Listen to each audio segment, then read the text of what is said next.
السلام علیکم۔ روزنامہ آزادی کے ڈیجیٹل ایڈیشن کے ساتھ میں ہوں نسرین شیخ، اور آج کے پروگرام میں ہم اہم خبریں جو ہے وہ ڈسکس کریں گے۔ سفری سہولیات مظفر آباد میں 8 کروڑ روپے کی لاگت سے جو ہے وہ سفری سہولیات دی جا رہی ہے۔ عوام پھر بھی جو ہے وہ شکوہ کرتے نظر آ رہے ہیں۔ 450 گاڑیاں اور 13 روٹس پر جو ہے وہ چلائی جا رہی ہیں، ایسا کہنا ہے ضلعی انتظامیہ کا۔ باقی پروگرام میں ہم 4 کیسز جو ہے وہ ان کو جو ہے وہ زیر بیس لائیں گے جو عدالتوں میں زیر کار ہیں۔ پروگرام میں ہمارے ساتھ موجود ہیں جاوید اقبال ہاشمی صاحب، ان سے بات کریں گے۔ سر، آپ کو پروگرام میں خوش آمدید کہتے ہیں۔ سر، سب سے پہلا سوال یہ کر لیتے ہیں کہ مفت سفری سہولیات کیا پالیسی ہے؟ 8 کروڑ روپیہ جو آیا ہوا ہے تو کیا کچھ ہو رہا ہے؟ بسم اللہ الرحمن الرحیم۔ بہت شکریہ میڈم نسرین۔ وفاقی حکومت نے صوبائی دارالحکومتوں میں اور آزاد کشمیر کے اندر بھی اسلام آباد کے ساتھ ساتھ جو ہے نا وہ جو انٹرسٹی ٹرانسپورٹ ہے وہاں عوام کو ریلیف دیا ہے۔ تو آزاد کشمیر جو بدقسمت علاقہ ہے، یہاں سفری سہولیات کا آپ کو اچھی طرح سے اندازہ ہے کہ شہروں کے اندر تو دور کی بات، بلکہ جو بڑے روٹس ہیں وہاں بھی کوئی اتنی اچھی اور معیاری ٹرانسپورٹ دستیاب نہیں ہے۔ مظفر آباد دارالحکومت ہے اور یہاں جو ہے نا وہ موٹر سائیکل، بائکیے اور سوزوکیاں اور یہ جو رکشے ہیں یہ چلتے ہیں۔ انٹرسٹی لوگوں کی جو مقامی ضرورت ہے یہی پوری کرتے ہیں، اور انتظامیہ نے جتنی بھی سوزوکی سروس ہے جو مقامی روٹس پر چلتی ہیں ان کی خدمات عائد کی ہیں، اور انتظامیہ کی جانب سے یہ دعویٰ کیا گیا کہ وفاقی حکومت نے اس مقصد کے لیے 1 ماہ تک یہ پروجیکٹ شروع کیا ہے۔ اور چیف سیکرٹری کا کہنا ہے 8 کروڑ روپے دیے۔ چیف سیکرٹری صاحب نے اس کا افتتاح کیا، حالانکہ چیف سیکرٹری صاحب کا کوئی بنتا نہیں تھا کیونکہ یہ یہاں منتخب جمہوری حکومت، سیاسی حکومت موجود ہے، اور یہ یہاں کے وزیر اعظم کا یہ فرض تھا کہ وہ اس سفری سہولت کا افتتاح کرتے تاکہ کوئی مانیٹرنگ بھی ہوتی ہے۔ اب چیف سیکرٹری صاحب جو ہے نا وہ انتظامیہ ہے، انتظامیہ خود اس معاملے میں فریق ہے۔ 8 کروڑ روپے جو ہے نا وہ تو اس پر خرچ ہوں گے۔ پہلے یہ چیک کر لیا جائے کہ یہ 450 گاڑیاں جو سوزوکیاں ہائر کی گئی ہیں ان میں انتظامیہ کے لوگوں کی کتنی گاڑیاں ہیں۔ یہ جو ہمارا پٹواری کلچر ہے یہ ہمیشہ سے جو ہے نا اس کے اندر سے پیدا گیری کا ہر موقع جو ہے نا یہ اویل کرتے ہیں، اور اس طرح کے موقع کبھی ہاتھ سے جانے نہیں دیتے۔ اب اگر سڑکوں پر دیکھیں تو گاڑیاں جو ہے نا بالکل سوزوکیاں نظر نہیں آتی، اور ہر سٹاپ پر جو ہے نا لوگوں کا رش ہے۔ اب موٹر سائیکل، بائکیں جو ہیں وہ بھی غائب ہو چکے ہیں، رکشے بھی جو ہے نا صرف وہ سر، بائکی کو انہوں نے اجازت ہی نہیں دی ہے نا جی۔ بائکیا جو ذرا اس کا جو سواری تھی وہ سوزوکی کی طرف منتقل ہو گئی ہے، رکشوں کی سواریاں بھی لوڈ بڑھ گیا ہے، سارا جو ٹرانسپورٹ کا لوڈ تھا وہ سوزوکی کی طرف آ گیا، اور سوزوکی جو ہے نا وہ روڈ پر اتنی نظر نہیں آ رہی جتنے دعویٰ کیا جا رہا ہے کہ 13 روٹس ہیں شہر کے اندر جو مضافات کی طرف چلتے ہیں۔ تو ان کو چاہیے تھا کہ جہاں زیادہ ٹرانسپورٹ، جہاں زیادہ ضرورت ہو شہر کے اندر، مثلا اسپتالوں میں لوگ جاتے ہیں یا کچہری کی طرف جو لوگ جاتے ہیں یا سیکریٹریٹ کی طرف جاتے ہیں یا بازار کی طرف جاتے ہیں، تو ان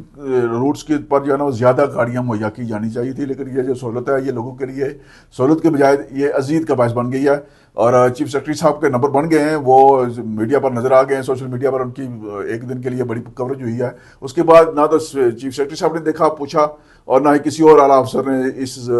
سروس کے حوالے سے مانیٹرنگ کی ہے، تو بہتر ہوگا کہ ابھی وہ دیکھ لیں اس طرف۔ ٹھیک ہے، 8 کروڑ ایک بڑی رقم ہوتی ہے، بہتر سفری سہولیات دی جا سکتی تھی۔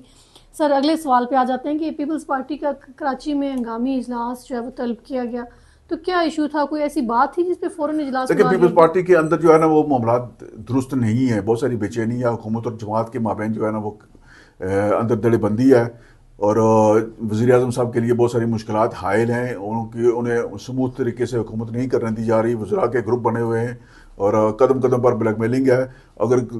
آپ کی اتنی عمر نہیں ہے، پرانے دور میں جب 1990 میں ممتاز راٹھور صاحب کی حکومت قائم ہوئی تھی تو اسی طرح کی بلیک میلنگ تھی کہ ہر وزیر آتا تھا،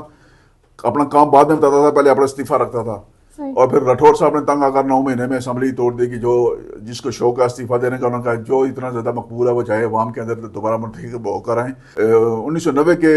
اسمبلی تحلیل کرنے کے بعد جو 91 میں الیکشن ہوئے تھے اس میں راٹھور صاحب 2 سیٹوں سے جیت گئے تھے، مظفر آباد اور حویلی سے، اور جو بلیک میلنگ کرنے والے لوگ تھے ممبران اسمبلی کی اکثریت جو ہے وہ ہار گئی تھی۔ تو موجودہ صورتحال میں بھی جو اس اسمبلی کے اندر جو حکومت کو بلیک میل کرنے والے ممبران اسمبلی یا وزراء ہیں ان کو اس انجام کو مد نظر رکھنا چاہیے۔ ہر کام کے لیے، ہر ناجائز کام کے لیے بلیک میلنگ کی جاتی ہے، جائز کام تو ویسے ہی ہو جاتا ہے۔ تو یہ جو کراچی اجلاس ہے میرے خیال میں اس میں بنیادی طور پر جو مسائل ہیں پارٹی کے اندر اور حکومت کے اندر ان کو ڈسکس کیا گیا ہے، اور جناب صدر قائم مقام صدر جو ہیں ان کی جانب سے ایک لمبی جو ہے نا فہرست ہے جن کو انہوں نے صدارتی مشیر تعینات کیا ہے۔ صدر میں مزید تعیناتیاں کی جانے کی اطلاعات ہیں کہ کوئی تعیناتیاں کرنا چاہ رہے ہیں؟ جی، ہو بھی چکی ہیں اور مزید بھی کرنا چاہتے ہیں، اور اس پر پارٹی کے اندر سخت جو ہے نا وہ رد عمل ہے۔ ٹھیک ہے سر، اب آ جاتے ہیں جو عدالتوں میں کیس زیر سماعت ہیں، تو 4 کیس ہیں، تو پہلے کیس پہ بات کر لیتے ہیں کہ مہاجرین مقیم پاکستان کی جو نشستیں یہ بھی عدالت میں چیلنج ہو گئی ہیں؟ دیکھیں یہ جو الیکشن سے پہلے اس طرح کی جو سرگرمیاں ہیں، مہاجرین کا ایک ایشو چل رہا ہے، جوائنٹ عوامی ایشو کمیٹی نے اس پر فوکس رکھا ہوا ہے کہ ان کی سیٹیں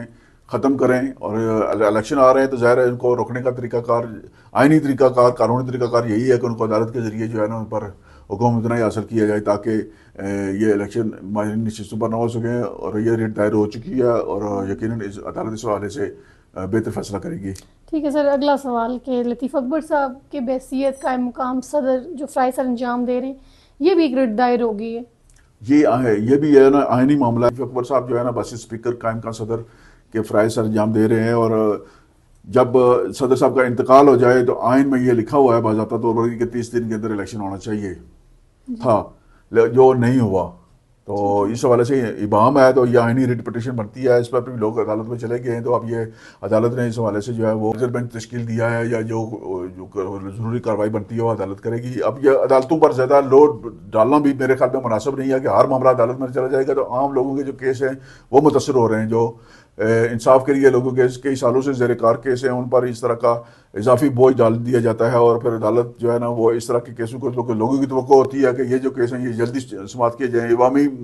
نوعیت کے کیس ہیں، ان کا فیصلہ یقیناً جلدی ہونا چاہیے، اور جو اصل کیس ہیں، جو قتل کے کیس ہیں یا دیگر جو سول معاملات ہیں وہ دباؤ کا شکار ہو جاتے ہیں، التوا کا شکار ہو جاتے ہیں۔ ایک اور اہم کیس جو ہے وہ عدالت میں زیر سماعت ہے، مسلم کانفرنس نے جو 13ویں آئینی ترمیم سر چیلنج کی ہے، تو فل کورٹ جو ہے وہ تشکیل دی۔ 13ویں آئینی ترمیم کو منظور ہوئے 8 سال ہو چکے ہیں، اور مسلم کانفرنس کی آج آنکھ کھلی ہے۔ مسلم کانفرنس کو یہ ترمیم جو ہے نا جب ہوئی تھی تو اس وقت مسلم کانفرنس جو ہے نا وہ صدر عتیق صاحب جو ہے نا رائے شماری میں حصہ لینے کے بجائے وہ چلے گئے تھے باہر، اجلاس سے انہوں نے واک آؤٹ تو نہیں کیا تھا لیکن غیر حاضر ہو گئے تھے۔ اب یہ جو 13ویں ترمیم آئی، یہ اس کے سارے نکات جو ہیں وہ جو ہے نا ایسے نہیں ہیں جن پر اعتراض کیا جا سکے۔ اب مسلم کانفرنس جو ہے نا یہ کسی کی خوشنودی حاصل کرنے کے لیے اس حد تک چلی گئی ہے کہ انہوں نے ساری 13ویں ترمیم چیلنج کر دیا، اور اس پر فل کورٹ تشکیل دے دی گئی ہے، اور 21 اپریل کو اس کی سماعت ہوگی۔ 8 سال گزرنے کے بعد جو ہے وہ اس 13ویں ترمیم کو کوورنٹر کے ذریعے چیلنج کرنا یہ اپنی جگہ ایک سوال ہے، اور ایسا لگتا ہے کہ مسلم کانفرنس جو ہے نا وہ اقتدار کے لیے اقتدار سے باہر رہ کر اتنی زیادہ وہ مجبور بے بس ہو گئی ہے کہ وہ اب آزاد کشمیر کے آئین کے در پہ ہے۔ 13ویں ترمیم نے آزاد کشمیر کو بااختیار بنایا، آزاد کشمیر حکومت کو باوسائل بنایا، جو اس میں ان کو جن معاملات پر اعتراض ہے وہ پوائنٹ آؤٹ کرتے ہیں۔ یہ کیا بات ہوئی کہ وفاقی حکومت نے جن معاملات پر اجازت نہیں دی تھی، تو وہ جب یہ بات وہ اپنے ریکارڈ پر لاتے اسمبلی میں آتے، اس وقت وہ یہ کہتے کہ اسمبلی وفاقی حکومت نے جن 14 نکات پر جو ہے نا وہ ترمیم کی اجازت دیا آپ وہ کریں، اضافی نہ کریں۔ آپ اس موقع پر غائب ہو گئے، اور آپ سب سے بڑے بینیفیشری بھی ہیں 13ویں ترمیم کے۔ آپ 8 سال سے جو آزاد کشمیر حکومت کو مالی وسائل میں آسودگی حاصل ہوئی اور اس کا حصہ آپ تک بھی پہنچا ہوا ہے۔ آپ جو ہے نا آزاد کشمیر کے نظام کے سب سے بڑے بینیفیشری ہیں۔ آپ کو یہ زیب نہیں دیتا کہ آپ بار بار جو ہے نا اس 13ویں ترمیم کا متنازع بنائیں اور آزاد کشمیر کے عوام کا جو حق حکمرانی ہے اور حق ملکیت ہے اس کو متاثر کرنے کی کوشش کریں۔ ٹھیک ہے ہاشمی صاحب، آپ کا بہت شکریہ، آپ نے پروگرام میں وقت دیا۔ اگلے پروگرام تک دیجیے اجازت، فی امان اللہ۔